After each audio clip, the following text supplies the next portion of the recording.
Hi guys, this is Gretchen. After a long break, this video is going to be the third in a series that I have called the Thomas Revelation. The series is based on Thomas's reaction to seeing the resurrected Christ for the first time. He exclaimed, "My Lord and my God." Thomas realized in that moment that Jesus was not just a great rabbi or even just the Messiah. He realized he was God. But a lot of people object to that idea. Jehovah's Witnesses in particular teach that Jesus is not God. They teach that he's just a created angel.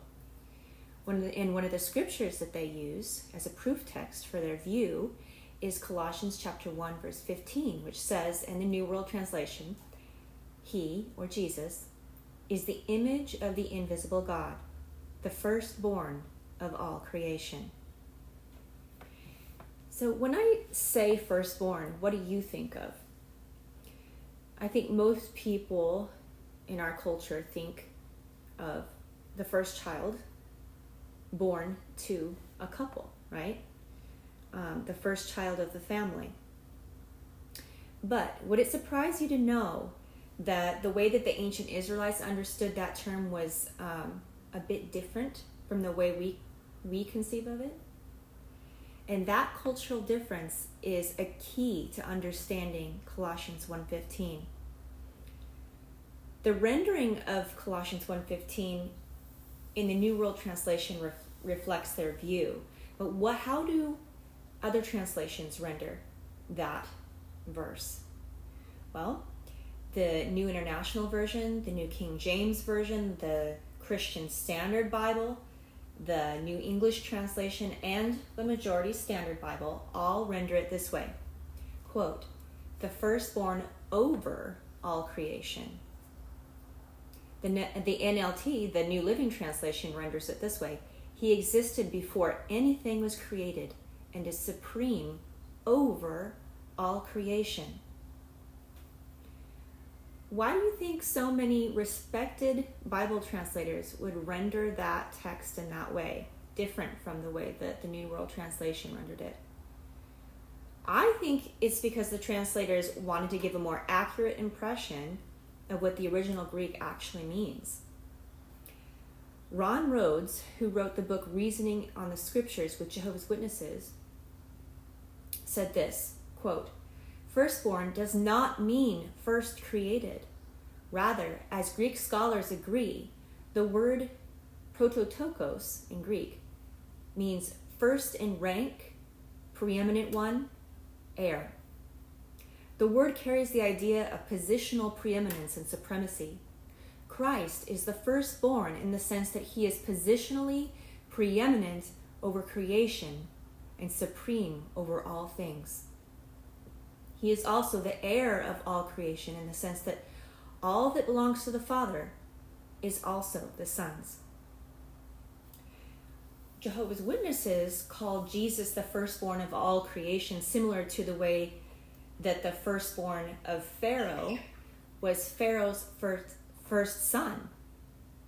But if Jesus is the firstborn of creation, wouldn't that make him the son of creation?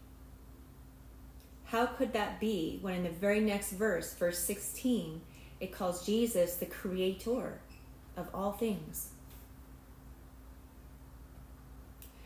To better understand how the Hebrews viewed the word that we translate firstborn, we're going to take a look at Psalms chapter 89, verse 27, in the New World Translation, where it says, of King David, quote, "And I will place him as firstborn, the highest of the kings of the earth."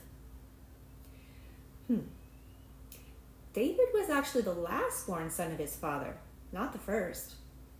So why would he be called the firstborn? In a similar way, Ishmael was born before Isaac, but Isaac was called firstborn.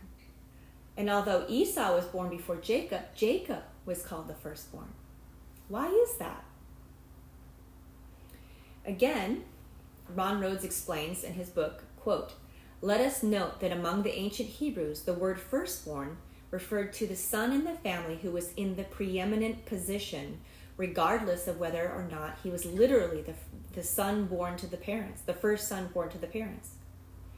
This firstborn son would not only be the preeminent one, he would also be the heir to a double portion of the family inheritance, unquote. And Bible scholar F. Bruce has this to say about the biblical meaning of the word firstborn. Quote, "The word firstborn had long since ceased to be used exclusively in its literal sense, just as prime, from the Latin word primus, or first, with us. The prime minister is not the first minister we have had. He is the most preeminent. Similarly, firstborn came to denote, among the ancients, not priority in time, but preeminence in rank." So, if Jesus really was the first person that Jehovah created, then why was the word prototokos, which means firstborn, used, and not the word protoktesis, which means first created? The answer is that Jesus was not the first person God created.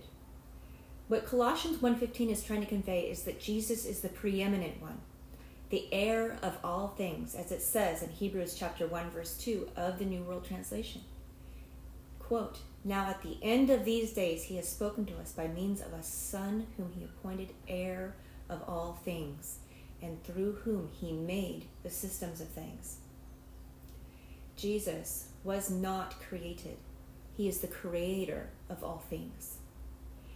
He is one facet of a multifaceted supreme being, the Lord God Almighty, Jehovah. Thomas was exactly right when he exclaimed after witnessing the resurrected Jesus, "My Lord and my